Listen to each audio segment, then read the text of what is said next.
ആശാപ്രവർത്തകർക്ക് ഐക്യദാർഢ്യം പ്രഖ്യാപിച്ച് INTUCയുടെ നേതൃത്വത്തിൽ നെല്ലിക്കുഴി പഞ്ചായത്ത് ഓഫീസിന് മുന്നിൽ പ്രതിഷേധ ധർണ സമരം സംഘടിപ്പിച്ചു. INTUC നെല്ലിക്കുഴി മണ്ഡലം കമ്മിറ്റിയുടെ നേതൃത്വത്തിൽ നടന്ന ആശാപ്രവർത്തകർക്ക് ഐക്യദാർഢ്യം പ്രഖ്യാപിച്ചുകൊണ്ടുള്ള സമരം INTUC വനിതാ വിഭാഗം ജില്ലാ പ്രസിഡന്റ് ചന്ദ്രലേഖ ശശിധരൻ ഉദ്ഘാടനം ചെയ്തു. അവകാശങ്ങൾ എല്ലാവരും നേടിയെടുത്തു. പിന്നെ എങ്ങനെയത് പരാജയമാവും? അവര് സമരം നടത്തിയപ്പോഴും ഇതുപോലെ അധിക്ഷേപിച്ചു. MM മണി ഉൾപ്പെടെയുള്ളവർ പറഞ്ഞ് നമ്മൾ ഓർക്കണുണ്ട്, അവിടെ ആ പണിയായിരുന്നു ഈ പണിയായിരുന്നു എന്നൊക്കെ പറഞ്ഞ് കൈയൊക്കെ ചുരുട്ടി പിടിച്ചുകൊണ്ട് ആ MM മണിയേക്കാൾ മോശമായ സ്വരത്തിലാണ് ഈ എളമരം കരീമും ഹർഷകുമാറും പറയുന്നത്. മറ്റൊരു നേതാവുണ്ട് KN ഗോപിനാഥ്. അദ്ദേഹം പറഞ്ഞത് എന്താണെന്നറിയാമോ? സുരേഷ് ഗോപി അവിടെ അഭിവാദ്യം അർപ്പിക്കാൻ വന്നപ്പോ സ്ത്രീത്വത്തെ പോലും അപമാനിക്കുന്ന രീതിയിലുള്ള സംസാരം.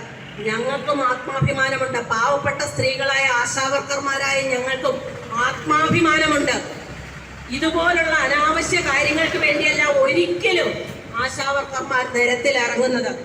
മണ്ഡലം പ്രസിഡന്റ് നവാസ് ചക്കുന്താഴം അധ്യക്ഷത വഹിച്ച ചടങ്ങിൽ MB റെജി സ്വാഗതം ആശംസിച്ചു. കോൺഗ്രസ് നെല്ലിക്കുഴി മണ്ഡലം പ്രസിഡന്റ് അലി പടിഞ്ഞാറേച്ചാലിൽ മുഖ്യപ്രഭാഷണം നടത്തി. Suresh Alappat, Pareed Pattamavudi, PC George, KE Kasim, Basil Parekkudi, PR Aji, Ajeeb Iramalloor തുടങ്ങിയവർ പങ്കെടുത്തു. കോൺഗ്രസിന്റെയും INTUCയുടെയും നിരവധി നേതാക്കളും പ്രവർത്തകരും സമരത്തിൽ പങ്കാളികളായി. സർക്കാരിന്റെ മുഖം മിനുക്കുന്നതിനുള്ള PR പൊടിക്കൈകൾക്ക് മാത്രം ആശാപ്രവർത്തകരെ ഉപയോഗിച്ചാൽ പോരാ, അവരുടെ അടിസ്ഥാന ആവശ്യങ്ങൾ പോലും നടപ്പാക്കാതെ വഞ്ചന തുടരുന്ന ഭരണകൂട കൊള്ളരുതായ്മയ്ക്കെതിരെയാണ് സംസ്ഥാനത്തൊട്ടാകെ INTUC മണ്ഡലം കമ്മിറ്റികളുടെ നേതൃത്വത്തിൽ ആശാപ്രവർത്തകരുടെ അവകാശ പോരാട്ടത്തിന് പിന്തുണ അർപ്പിച്ച് തദ്ദേശ സ്ഥാപനങ്ങളുടെ മുന്നിൽ ഇത്തരം സമരങ്ങൾ നടക്കുന്നത്.